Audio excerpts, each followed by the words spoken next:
El salvaje oeste es un periodo famoso en la historia estadounidense por muchas razones. Los senderos de carretas, la prospección de oro, los pueblos fantasmas y los conflictos constantes son todos símbolos puros de la vida en la frontera occidental. Sin embargo, lo más representativo de esa época son los forajidos y los innumerables criminales que plagaban la frontera occidental con violencia y calamidades a cada paso. En su mayoría, ninguna carreta, caravana, tren o jinete estaba seguro en las abiertas e indomables tierras del oeste americano, a menudo debido al alto riesgo de encontrarse con ladrones de ganado, bandidos y otros astutos forajidos que reclamaban su fama, o más bien infamia, en las vistas de la frontera. Una buena parte de las historias sobre los desesperados y los criminales del viejo oeste se centran en la temeraria profesión de ser un forajido. Aunque tiene sentido en cuanto a la cultura y el estilo de vida de la expansión hacia el oeste en el siglo XIX, sigue siendo sorprendente cuántos hombres y mujeres abandonaron las tendencias legales para retirarse a la tierra de los forajidos. En un esfuerzo por profundizar en las vidas de los criminales del viejo oeste y los orígenes de sus fechorías, aquí está el siguiente video, en una serie que detalla a los infames hombres y mujeres del salvaje oeste que actuaron como forajidos en la época dorada de la escoria y la villanía en la frontera occidental. Presentamos a William Brocius, mejor conocido como Curly Bill, y uno de los forajidos más infames y temidos no solo en Arizona, sino en todo el salvaje oeste.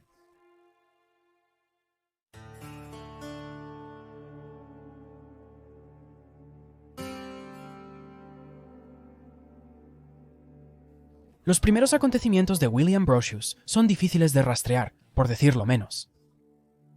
Su vida como niño y hasta la adultez temprana es mayormente desconocida, con la mayoría de las evidencias históricas situando su nacimiento en o alrededor de Crawfordsville, Indiana, cerca de 1845.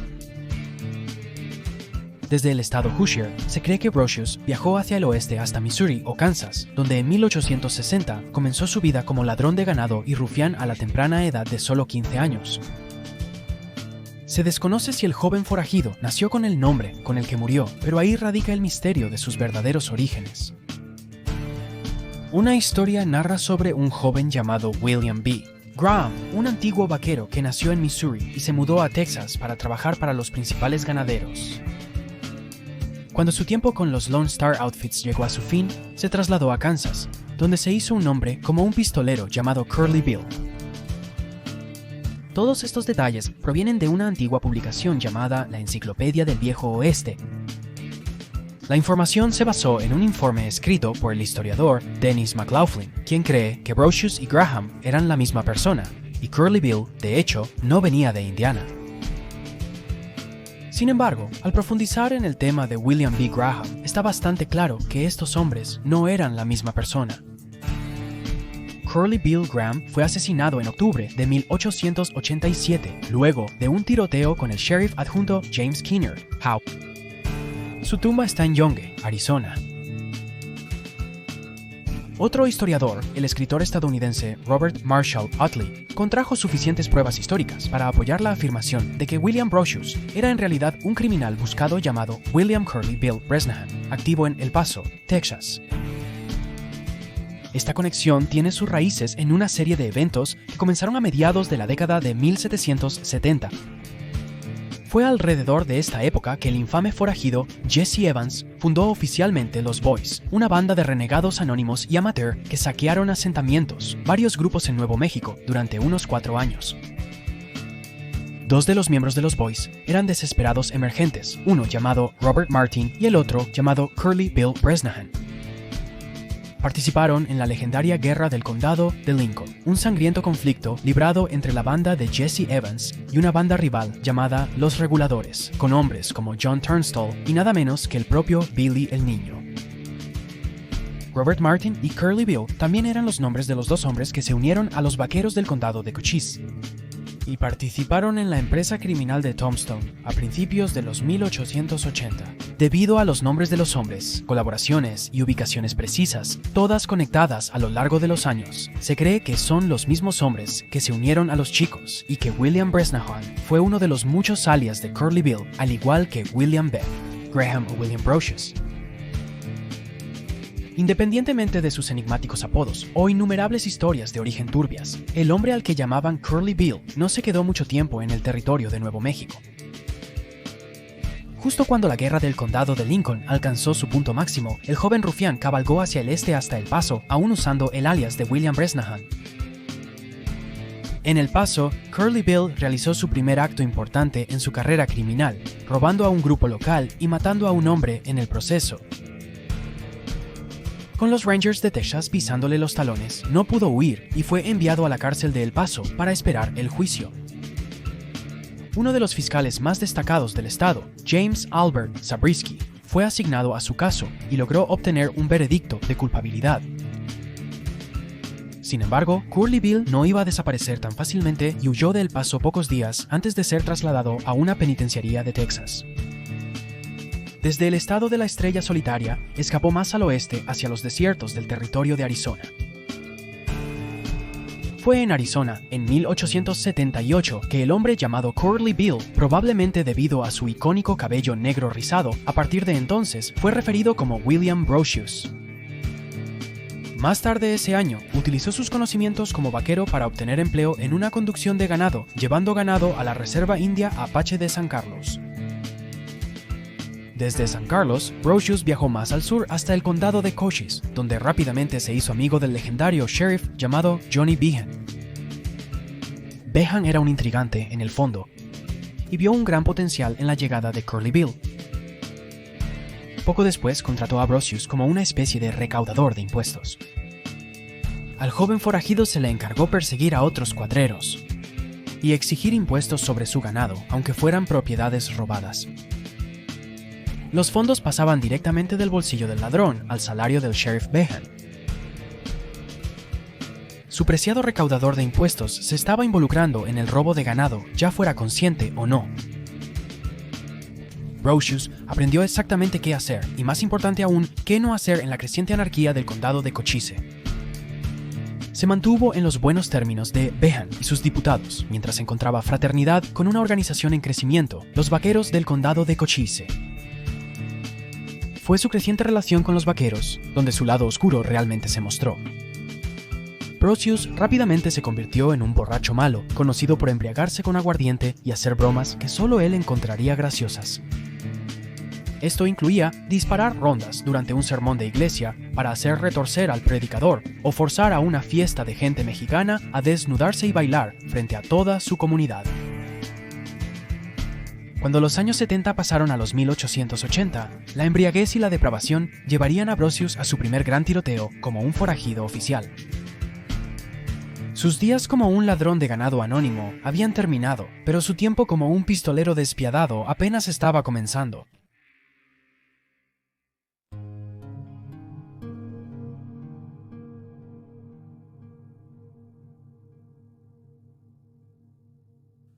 Los comienzos lentos de la gran juerga de bandidos de Curly Bill llegaron en la tarde del 28 de octubre de 1880 en el centro de Tombstone, Arizona.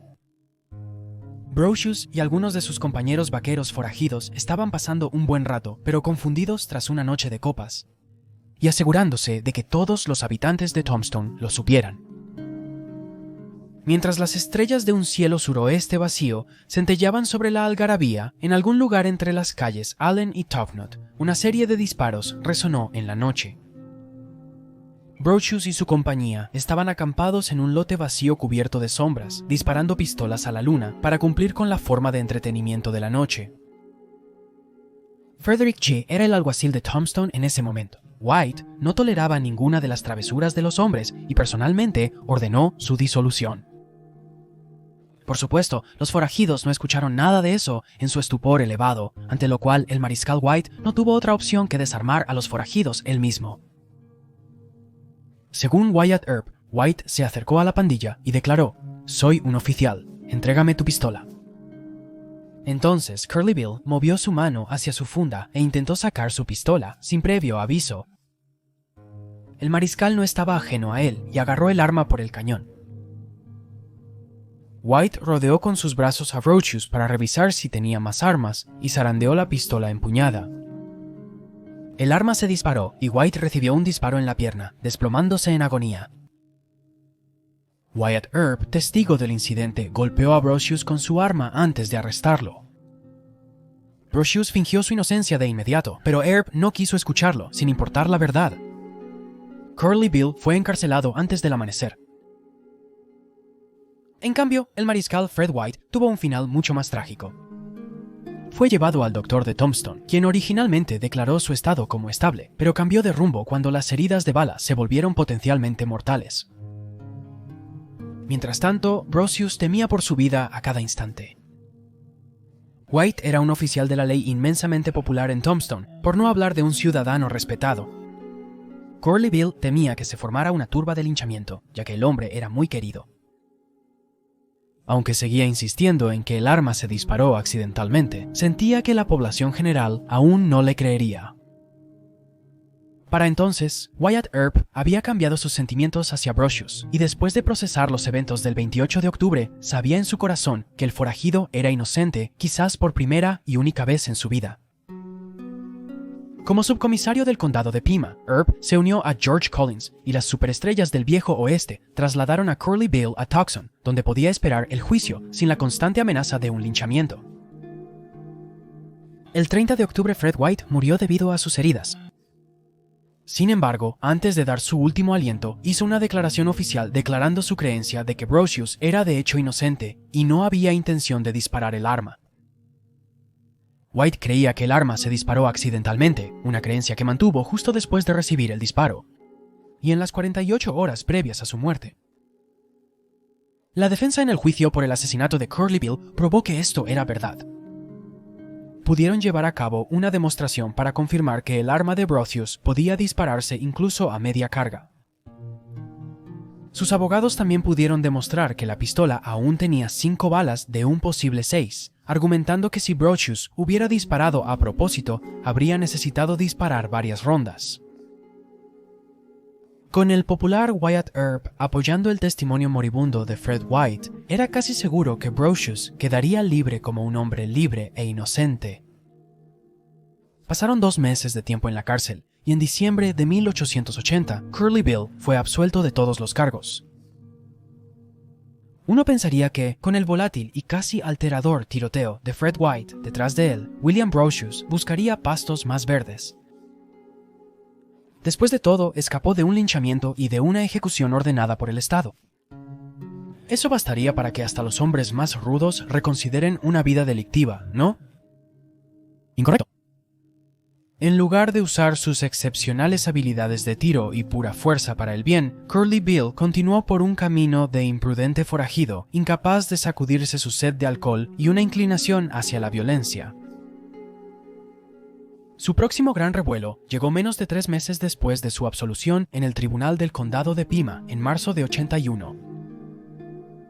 La leyenda cuenta que Brocius y un confidente, Johnny Ringo, estaban pasando el rato disfrutando de una copa nocturna en un salón maxi de Arizona llamado O'Neill Franklin's, cuando estalló el caos total.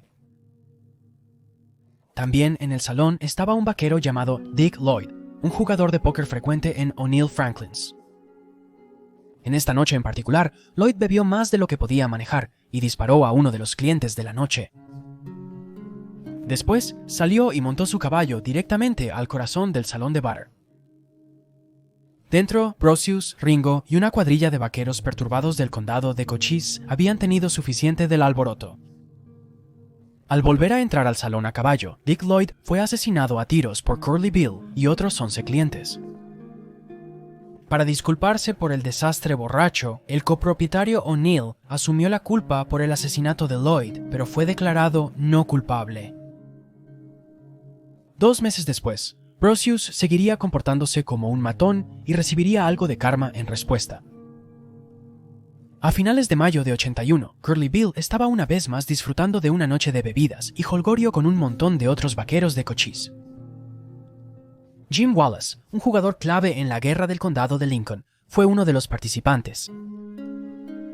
Esta vez, sin embargo, no era precisamente un caballero blanco del viejo oeste. Más bien, eligió las palabras equivocadas frente a la persona equivocada, y como resultado, se desató el infierno. Según la leyenda, Wallace despreció el nombre de Billy Breckinridge.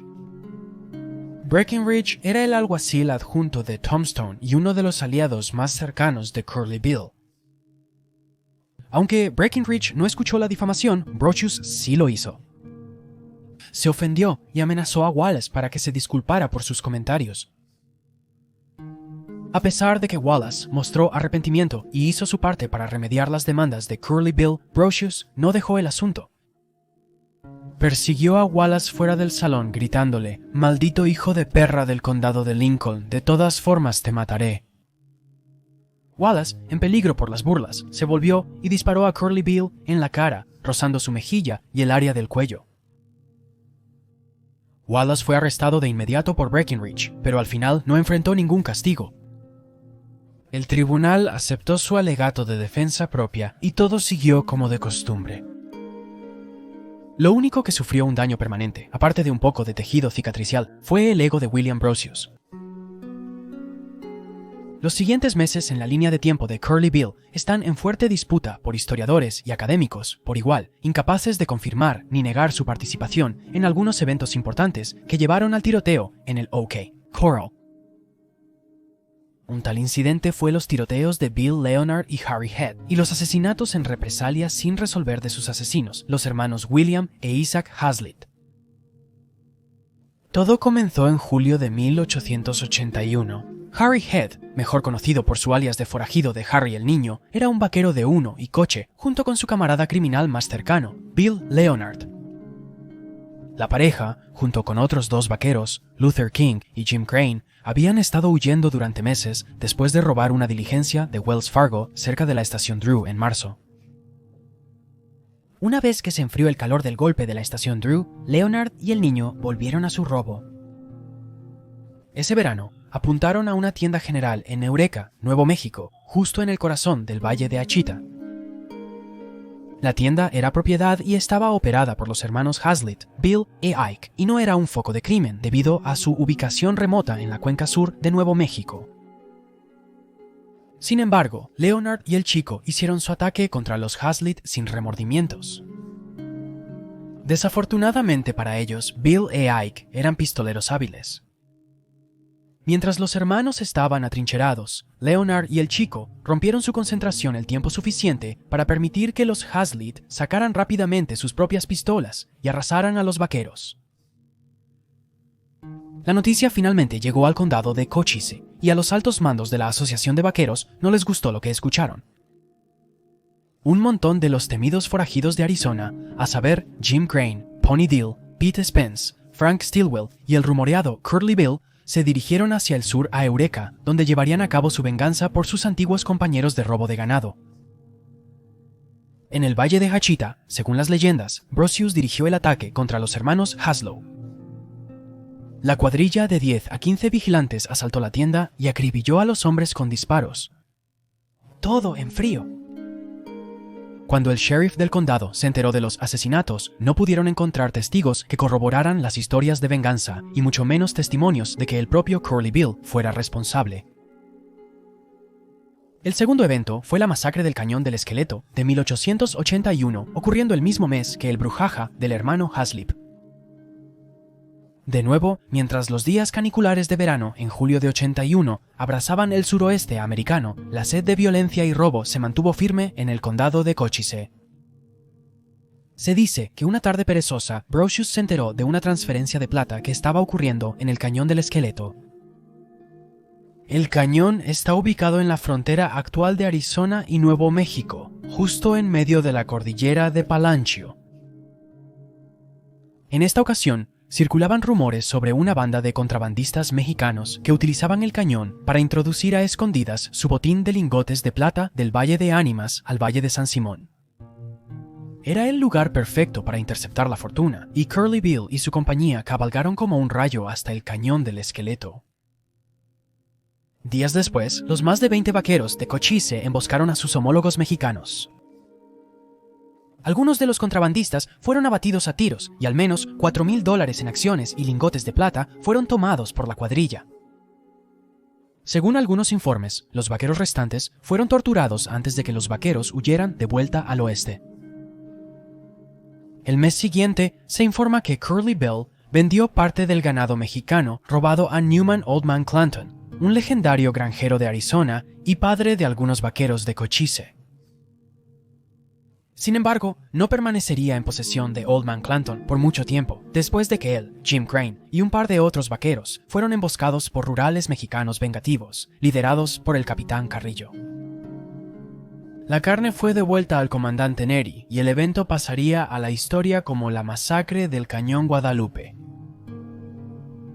¿Dónde estaba Curly Bill Brocius y todo el sangriento desenlace? A pesar de los informes del infame forajido entregando carne mexicana robada a Clanton, es altamente improbable que realmente participara en la masacre del Cañón del Esqueleto o en los asesinatos de los hermanos Hazlitt para rematar.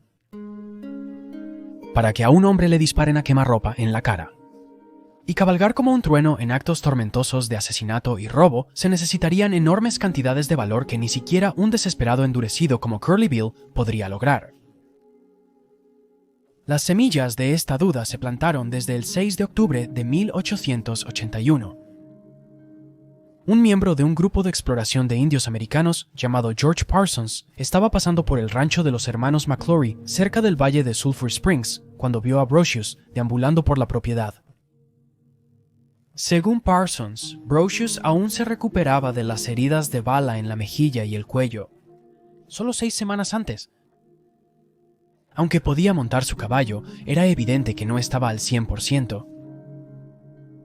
Considerando que esta interacción ocurrió más de 4 meses después del incidente inicial, es más que justo suponer que no podía montar su caballo, y mucho menos cometer asesinato y robo en el desierto abierto, solo 6 semanas después de haber sido disparado en la cara. Lo que no se puede negar es la actividad criminal que continuó Curly Bill Brocius en los meses posteriores al enfrentamiento de Parsons con el forajido. Menos de 3 meses después del tiroteo definitorio del Viejo Oeste en el Oki Corral el 26 de octubre de 1881, Brocius volvió a sus formas de robo de diligencias. Sus lesiones quedaron bien atrás y sus ojos estaban puestos en regresar con tanta hambre como siempre.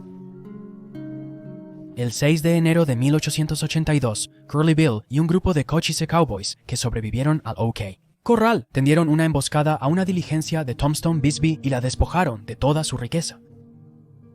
Al día siguiente, el 7 de enero, su botín fue doble, ya que golpearon oro por segunda vez con un robo armado a la línea de diligencias de Tombstone Benson. De regreso en Tombstone, el subcomisario Wyatt Earp estaba harto de la calamidad de Curly Bill. El polvo aún se asentaba tras el tiroteo en el OK Corral, y hace mucho que se fueron los días de simpatía después de la muerte accidental de Fred White. Decidido a derribar al infame vaquero de una vez por todas, reunió a sus mejores hombres de la ley, que aún no se estaban recuperando de sus lesiones del 26 de octubre. Persiguieron a través de las montañas Chiricahua, pero sin éxito. Brocius había escapado una vez más. Sin embargo, casi se quedó sin suerte cuando regresó a Tombstone un par de meses después para encontrarse en medio de un torbellino. El 17 de marzo, Curly Bill galopó de regreso a la ciudad, y el 18 de marzo, Morgan Earp fue asesinado en el salón de billar Campbell y Hatch. Todos los ojos estaban fijos en Brocius, quien vio su llegada inoportuna como demasiada coincidencia para ser ignorada.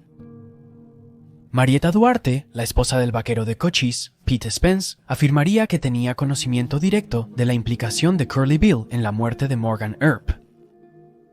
Brocius negó vehementemente las acusaciones. Independientemente, William Brocius fue arrestado y enfrentó juicio junto a varios vaqueros participantes que también habían sido acusados. Lamentablemente para Wyatt y los Earp, el juicio por asesinato pronto sería en vano.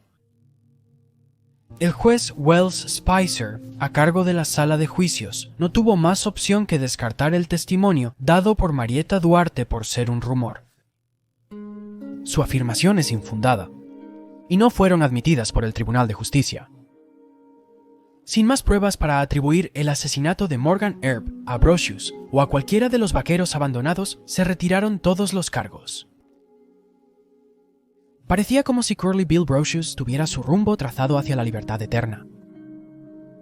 Ya sea sobreviviendo a tiroteos o evitando ahorcamientos casi seguros por su prolífica actividad criminal, simplemente no se le podía encerrar definitivamente.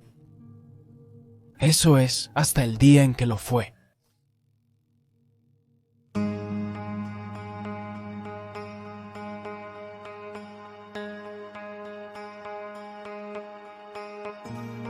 Una semana después de que Curly Bill Brocious entró en los fuegos de Tombstone y Morgan Earp fue asesinado en el salón de billar, su grupo más cercano de camaradas vaqueros se retiró a las montañas Whetstone para una excursión tranquila. Uniéndose al forajido en el campamento de madera estaban Pony Deal, Frank Patterson, Johnny Barnes, Bill Johnson y ambos los notorios hermanos Hicks y Lyle.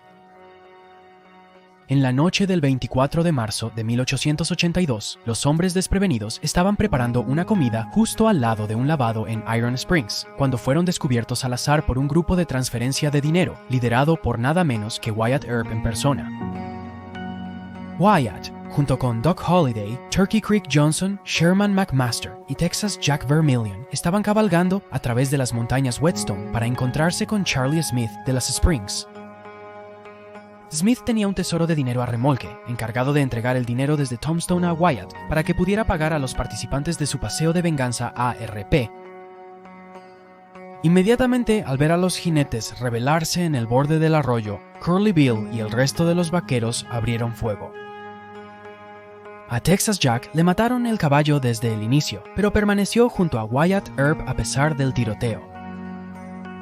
Turkey Creek, Johnson, McMaster y Holliday encontraron cobertura en las montañas, apenas capaces de disparar un solo tiro ellos mismos. A pesar de estar en desventaja de 2-9, los Cochise Cowboys no fueron rival para el legendario Wyatt Earp y Texas Jack Vermillion. Wyatt disparó sin cesar, acribillando a los vaqueros con balas hasta que algunos se dispersaron por los manantiales. Algunos de sus disparos perforaron ambos lados del abrigo largo de Earp, así como su talón de bota y cuerno de silla de montar. Earp esquivó el bombardeo y disparó su pistola hacia un par de forajidos rezagados. Milt Hicks recibió un disparo en el brazo, mientras que Johnny Barnes recibió un disparo en el pecho. Sin embargo, para ese momento, ambos lados luchaban por mantener el ritmo del ataque previo. El rifle de Texas Jack quedó atrapado en la vaina después de que su caballo cayó, y solo podría alcanzarlo si se arriesgaba a ser un blanco fácil para los vaqueros. Holliday lo ayudó a retirarse de manera segura, mientras que McMaster fue rozado por una bala antes de que pudiera escapar ileso. El peor daño fue hecho a los binoculares de McMaster, de los cuales las correas fueron cortadas limpiamente por la bala rozadora. Pero antes de que los Cowboys pudieran disparar sus últimas rondas, Earp asestó el golpe más contundente. Curly Bill apuntaba al policía, quien un año y medio antes lo había protegido de turbas de linchamiento en el condado de Pima y disparó su escopeta desde unos 50 pies. Earp no fue alcanzado, pero su fuego de respuesta tuvo más éxito. Detrás de su caballo, Wyatt miró por encima con su escopeta de 10 calibres y disparó perdigones directamente al vientre de Curly Bill Brocious. El golpe fue tan violento que casi parte al vaquero forajido en dos. Curly Bill no pudo hacer nada más que tambalearse hacia atrás y caer en los manantiales de hierro, muerto al fin. Tras el fallecimiento de William Brocious, la compañía Urban tuvo que cerrar definitivamente. Wyatt luchó con todas sus fuerzas para volver a montar, pero después de quitar el cinturón suelto de balas que caía de su cadera, logró subirse a su caballo y lideró a los jinetes de vendetta de regreso por las montañas Whetstone. El destino del cadáver de Curly Bill es un debate muy discutido por los historiadores. Muchos no están seguros exactamente quién retiró el cuerpo de William Brocious y dónde terminaron colocándolo. Algunos rincones de la Academia del Viejo Oeste creen que Brocious fue realmente llevado por Wyatt Earp después de la cabalgata de venganza de Earp.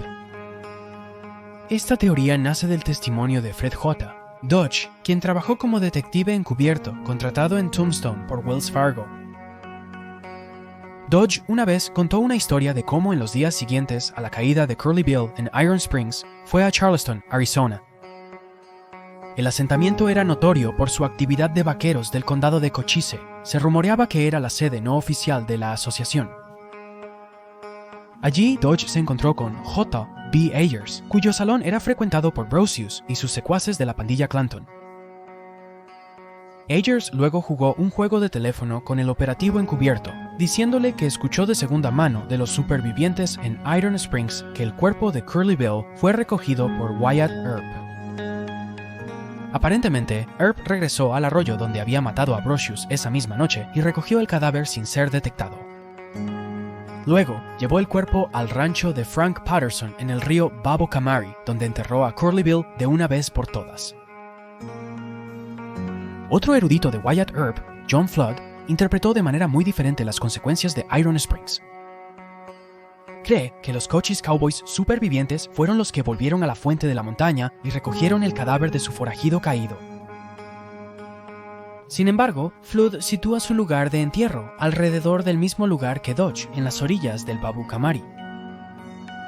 En lugar del rancho de Frank Patterson, sin embargo, dice que fue en algún lugar de la propiedad de Frank Stilwell, quien a su vez había sido vengado por Wyatt Earp por posiblemente matar a su hermano Morgan. Debido a que nunca se ha descubierto la tumba clandestina de Curly Bill Brocious, una tercera teoría ha surgido en las décadas desde su enfrentamiento con Wyatt Earp. Aunque es una idea mucho más denigrada y profanada, algunos todavía creen que Brocious de alguna manera sobrevivió, su torso casi fue cortado.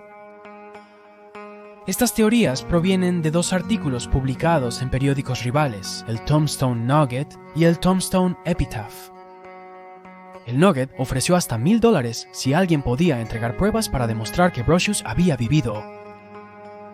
El Epitaph vio su recompensa y la duplicó, ofreciendo $2000 por el mismo retorno. Las recompensas jamás se cobraron. Sin una prueba oficial de muerte, muchas mentes han especulado durante años. ¿Podría Brocious haber sobrevivido realmente a tal calvario? La respuesta común es no. Quizás pudo arrastrarse por los manantiales y desaparecer por el terraplén, descomponiéndose donde nadie lo hallaría. Ciertamente estaba demasiado herido para levantarse y alejarse por su cuenta, y mucho menos para montar hacia la civilización donde un médico podría atender sus heridas mortales. Algunos se preguntan si sus disparos dobles de escopeta no fueron tan mortales como Wyatt Earp afirmaba, ya que era bien conocido por exagerar sus hazañas en la frontera. Esto le habría permitido esperar la retirada de los agentes y escapar cuando fuera seguro. No obstante, aún se considera improbable. Es importante destacar que hasta su muerte, Brocious nunca mostró indicios de dejar la vida como forajido. Había escapado de la ley y sobrevivido a tiroteos y encuentros cercanos. Era obvio para todos que él solo se iría una vez que su corazón dejara de latir. Curly Bill no era un hombre oficialmente buscado en el territorio de Arizona. Simplemente tenía enemigos en la policía local y una enemistad especialmente llena de vitriolo que la familia Earp tenía contra él. No había razón para desaparecer, y seguramente si hubiera vivido para contar la historia, habría reaparecido de alguna manera. El único lugar con el que Wyatt Earp tenía conexión como adulto era Texas, pero parecía seguro de que aún era buscado por asesinato allí. Probablemente nunca sepamos el paradero exacto del cuerpo de un tal William Curly Bill Brocious, pero independientemente del lugar de la tumba, su legado sigue siendo el mismo. Siempre será el despiadado amante del alcohol, endurecido vaquero forajido al que aspiraba a ser desde que llegó al condado de Cochise en 1878. Su estatus como líder de la efímera banda Clanton, su misteriosa implicación en el asesinato de Morgan Earp y la controversia en torno a su muerte, todos alimentan el fuego de su fascinación histórica para los años venideros.